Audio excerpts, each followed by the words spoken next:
Which poppin', you guys? I just finished my Love and Hip Hop New York review, so I'm about to get into my Mob Wives season 6 review. This is my first time reviewing Mob Wives. I wasn't able to do the previous episodes, but from here on out, I'm going to. Nothing's going to. I promise you. You guys have my pinky promise. I'm not going to miss a. From here on out, I'm going to be reviewing Mob Wives every Wednesday. You know, because I like this season. This season is really lit. Like I like all the girls. I like. Well, I'm gonna get into that and who I dislike, who I really don't like. But yeah, I wasn't able to get my opinion on a lot of the stuff that has occurred in the past 4 episodes. Is it 4 episodes? I think it's. I think this is the fifth that I'm reviewing. I think I'm reviewing the fifth episode. I can't remember. Because I know the first two aired at the same time. The third, I think they went to the Hamptons. Yeah, this is the fifth episode. So from the fifth up to the last episode, I'll be reviewing them. But it doesn't matter. Um,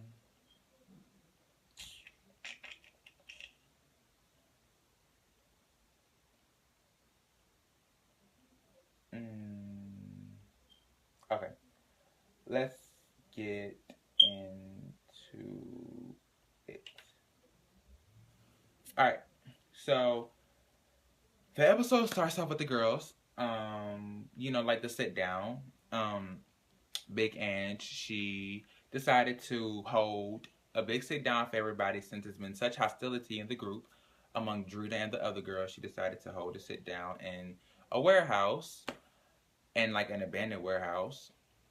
So, how the girls are, they're talking, they're like, what's gonna happen, da da da, and they're just, everyone is just pretty much just on their feet right now. No one really knows what's gonna happen. Drita had it's not there yet, but everyone else is. She's the last to show up. Drita shows up. She walks in, sits down. Carla, she's the first one to start talking. She says how Drita, like she kind of calls Drita out. She's like, you clearly have a problem with me, so why don't you just, say what the problem is? Drita kind of dismisses it, and Drita does this a lot this season, especially when it comes to Carla. Drita just, it's kind of like she just doesn't acknowledge her problem with Carla. She just kind of just acts like it's not there, and she doesn't give like a legitimate reason as to why she doesn't want everybody to be friends with Carla. So, and I love Drita. Drita's my fave, but I have to be honest. I don't, she's tripping. I mean, Carla clearly wants to be friends with Drita. Carla misses that friendship, and I think Drita does too. But it's just kind of like, I think Drita's stubborn and she doesn't want to. I don't know. It's just something there that we don't know. But yeah, so Carla starts going off and saying how, oh yeah, so, and then Carla brings up how Love told her that Drita helped her set her up at the birthday thing or whatever when Love snatched Carla up. And Carla says how, you know, like how Love said that. So Drita's like, I did not say that. Drita said, I said that. I told Love that if she was gonna hit you, that would not sit right with me. Carla's like, you should have said that before. No, no, no. Carla said that you should have said, no, you should have told her not to hit me at all. You should have said, don't put your hands on her at all. And I'm like, okay, tomato, tomato. Let's just get it. It doesn't matter. Like this fight was like 3 seasons ago, and like nobody, like, it's over. Like I don't believe Drita helped set Carla up. I don't. So that, to me, that should be just water under the bridge. Carla shouldn't even be saying, you should have said her, you should have turned, because at the end of the day, Love is a grown ass man, and Love knew what she was doing.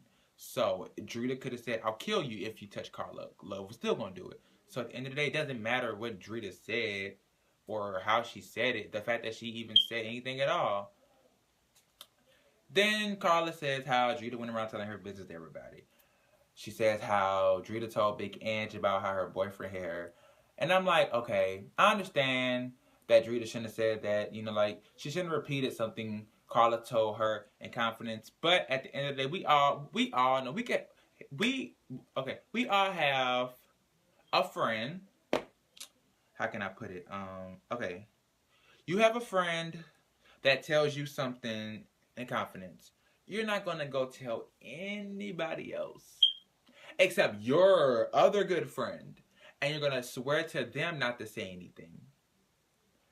So it's kind of like that. But the only thing is, Big Ange said something. So, in my opinion, Big Ange shouldn't have said that Drita told her that, because Big Ange didn't know if Carla wanted that out or not in the air. So it wasn't so much as Drita, it was so much as Big Ange for saying it. But moving past that, okay. Yeah, like they're, both going at it or whatever. And Renee's just, Renee's just like, why don't you guys just both admit that you're hurt? And it's true. They both should just be woman enough to, well, Carla, I'll give it to Carla. Carla is willing. Carla's like, just, if you have a problem with me, say it so I could know and not be stuck in a room with you wondering, are you going to throw a bottle at me? Are you going to try to hug me? Are you going to try to snub me? Just work with me. Then Drita says Renee should be the last person to help them, make up, because because Carla hated Renee's guts. And I'm like, Drita is not making any sense, because everything Drita is saying, it always has the word did, or it's always something referencing the past. Clearly these girls have moved past that. These girls have moved past the knives in people's face, the fights, the name calling, the wars. They've moved past it, and for some reason Drita can't. I don't get it. So Drita then asks Renee what a good friend. What is her textbook definition of a friend? And Renee's just pretty much like, you've come to my house, we've had good laughs, we're friends. And Drita's like, we're not friends because you've talked shit about me. And I'm like, what, Drita? Like, what? Like, all of y'all have talked shit about each other. I don't understand. And, then Laura Renee, you bully me. I'm like, oh, Laura Renee, just stop. No, come on. How you go from you the daughter of the biggest gangster in Staten Island to I'm being bullied? You bully me. You let Drita bully you. Renee, but that's Renee's character, and we all love her for who she is. Renee then says what Brittany said to her about Drita saying that Renee is the core of all the problems. And how can I put it? I don't think that Renee is the core of the issues amongst the girls. I think that Drita needed somebody to put the blame on, and she chose little old Renee. Because if you ask me, Renee did nothing, to be honest, this season that major. Like Renee really hasn't, like the only kind of shitty thing she did was kind of be rude to Brittany, and that was nothing. We all know how Renee feels about, someone or their father being a rat. So that was nothing to me. So I just think that Drita needed somebody to point the finger at. Because to be honest, Renee has had a fight with everybody, but come on, like we all know Renee is a little cuckoo, so she gets a pass. Drita, she apologized. She said that she was wrong for saying that Renee is the cause for all the drama. So now I'm like, okay, we're getting somewhere. Because I truthfully want Drita to be friends, cool with everybody, but I know that's not going to happen. No, Renee apologizes first, which was very big of her, and so does Drita. And they all agree to just leave the drama behind, leave it at the table in that warehouse and just be cool with each other. So I think, like a lot of you are saying, the sit down was boring. It was this. It wasn't all, Now, I will say VH1, they did hype it up a little bit. But, to be honest, they really didn't hype it up. It's just, it's, it's reality TV, it's entertainment. Of course, it's going to be a little bit hyped up, like, it's how it always is. But, I feel like that the sit down was very helpful. But I just feel like that Drita, I think Drita just kind of just waved the white flag just to keep the peace. I don't think that I don't know. Because Drita says, that like she just wants everything to be in a good place. So I'm just going to go with her word. So yeah. The sit down, It's over with. We then see Renee with her son AJ and his girlfriend. I don't know where they're at, but wherever it went, they had to wear big ass fur coats. Renee is like, it's time for, AJ and his girlfriend, I forget her name, Amanda, I think, to come, stay with her. She said she hired the medium because they claim that they hear ghosts in her house. So Renee hired a medium to come clear out all the bad spirits and entities in the house just so they could be comfortable and come stay with her. So as she's talking to them, she pulls out these two beautiful ice cold diamond watches. Beautiful. And gives it to them. She's literally bribing her son and his girlfriend to come stay with her. I'm like, shit, bribe me. I'll come stay with you. I'll rub your feet.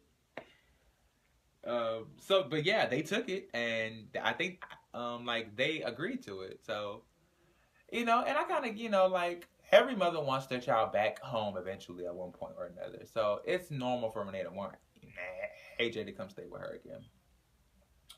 We see Marissa shopping with, I think his name is Ozzy's, her boyfriend, this infamous Ozzy we keep hearing about, and his sister.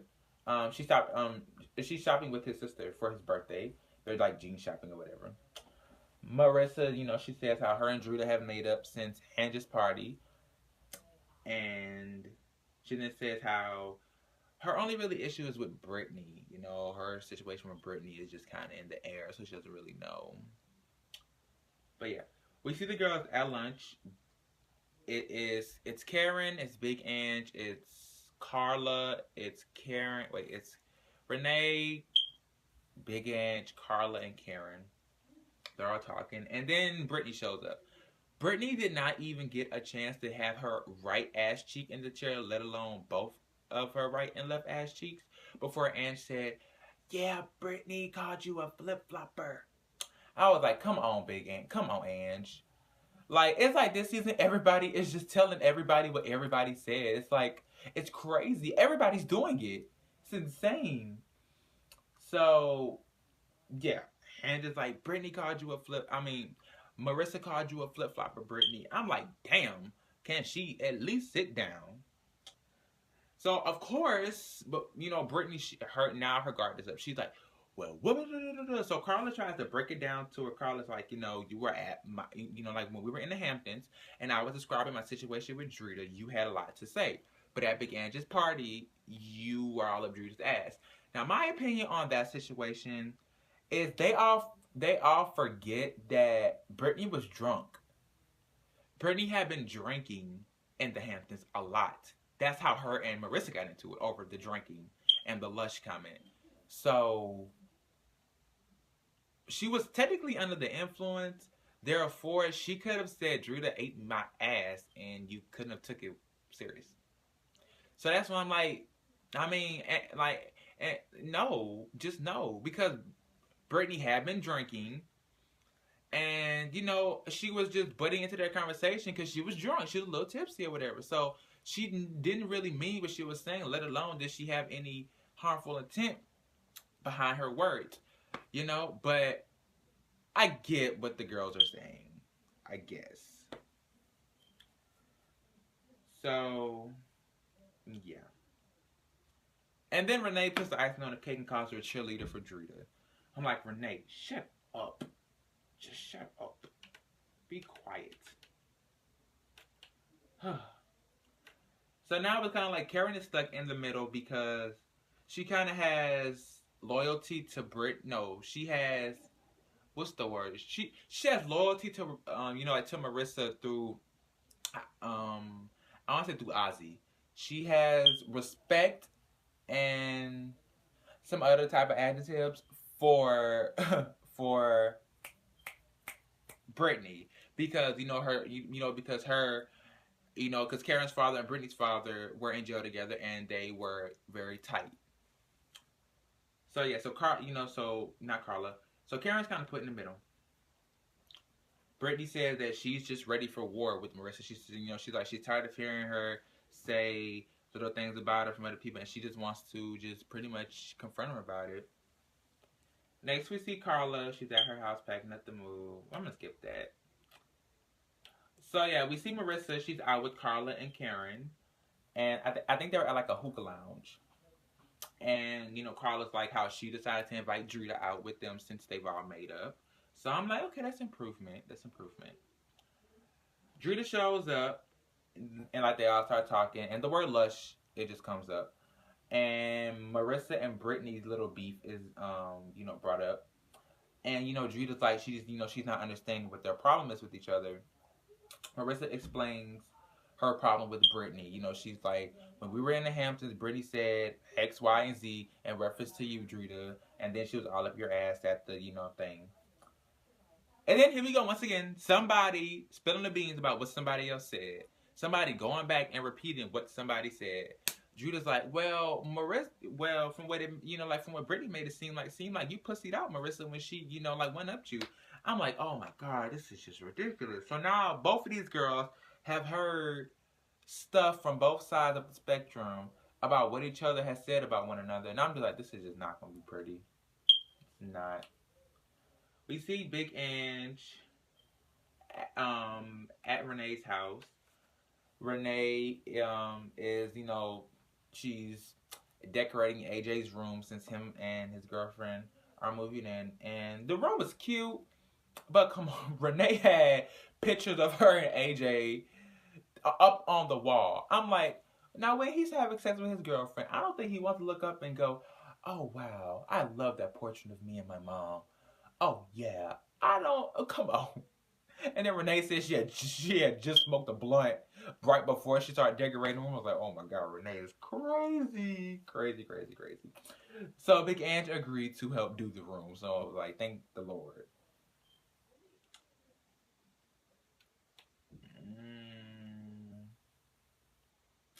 Then we're gonna skip Karina and Karen's little conversation at the nail salon. Wasn't really important. So yeah, then we get to Brittany on her way to see the girls plus Marissa. Brittany is just like, she's ready to fight. She's ready to fight. Brittany is dressed like she's ready to fight. She got her hair tied up, flat. Brittany's like, I'm ready. I'm ready. Brittany gets there and she says, oh yeah, so Brittany gets over to like the little bar with the girls, and and Drita and Big Ange take her out to the side to talk to her. I guess like to give her a little pep talk or whatever. And Karen is not really feeling it. Karen is like, she's my friend. I should be the one to, like to talk to her. But I'm like, well, go do it, Karen. Shit, go over there. Drita then tells Brittany, oh yeah, here we go again. Drita then tells Brittany what Marissa said about the monotone thing. When Marissa was talking to Drita and them at the hookah lounge, Marissa said that as long as Brittany comes to her with a level 1 monotone, voice, she'll be cool. Why did Drita go back and tell Brittany that? So, for one, Brittany was already on 10. Brittany's on like 1,000 right now. Cause it's like, it's kind of like people constantly going back and telling you something that somebody said. And I know how I am. You want to piss me off?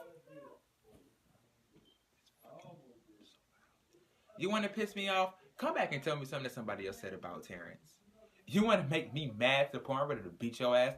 Have somebody come back and say, yeah, he just said, or they said that you this, you that.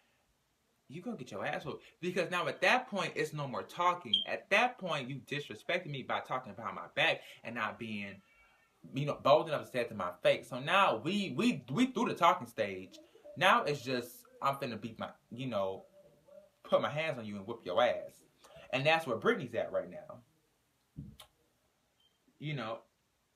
So now, Brittany's all riled up. And she's like, she's not going to be able to keep her cool when she sees Marissa. And Drita has my attitude. Drita's like, y'all just need to fight. And that's how I am. I'm like, if I feel like that two people have a problem, if y'all have already talked about it, and if y'all have already tried to resolve it, fight it out. That's how I am. Because it's only so much talking you could do. I understand that God gave you a mouth, but he also gave you 2 hands and 2 feet. So you got to do what you got to do. And it's just, I'm not I'm not about that mature shit when it comes to fighting. Like, I feel like you can fight at any age. That don't make you immature. You know, what you may find petty, somebody else may not find petty. It's all about your, like, just like your preference.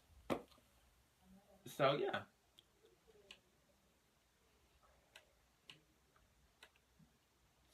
So um, Karen goes over there and just like that, like they need to handle it and talk about it calmly. Karen is kind of like, all right, I'm Brittany. I have Drita over here on one shoulder, who is the devil, who's like, beat her ass, beat her ass, beat her ass. Then I have Karen over there, who's the angel, who's like, just talk to her peacefully, and let's all make love and not war and peace. Boop. What you say, devil? Because I'm gonna whoop this bitch ass. That's where I'm at, and that's where Brittany's at.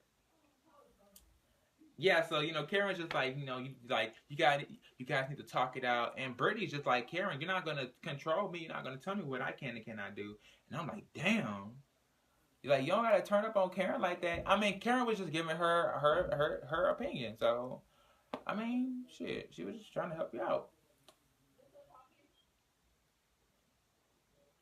Marissa shows up. She goes over there and sit with Renee and Carla. Karen takes her over there where Brittany is, and she lets them talk. I don't know why they decided to leave them two by themselves, but okay. So now it is just Marissa and Brittany, face to face, macho to macho. Brittany starts off by saying, "What the fuck is your problem with me?" And like, Marissa just like, calming down, all that stuff like that. Marissa starts saying how, not Marissa, Brittany starts saying how, like, Marissa called her a flip flopper, called her a cheerleader, and all that stuff like that. And I'm like, okay, Renee said that you were a cheerleader. So then they call Renee over there to clarify the situation. Renee she comes over to clarify the cheerleader comment. And at that point, I guess Brittany's like, all right, I kind of feel stupid. Renee said it, you didn't. So now I'm just ready to fight. So now she's just fed up. Brittany's done talking. She's like, do you want to fight? If you want to fight, we can fight. And Marissa's just like, yeah, we can fight. And they start fighting. From the looks of it, it looks like Marissa hit first. I'm not going to say who I think won. Oh, yes, I am. I think just from the looks, it could be more. I wish I get away from my door. Oh my god, they're so fucking loud. From the looks of it, it looks like Marissa won. Maybe because Marissa was swinging more, or I don't know. Oh my gosh, I'm so sorry, y'all, that this dumb fuck is sitting here by my door talking. So yeah, so it seemed like Marissa was getting the best of Brittany, but we'll see next week. But that was the end of it. But oh my gosh.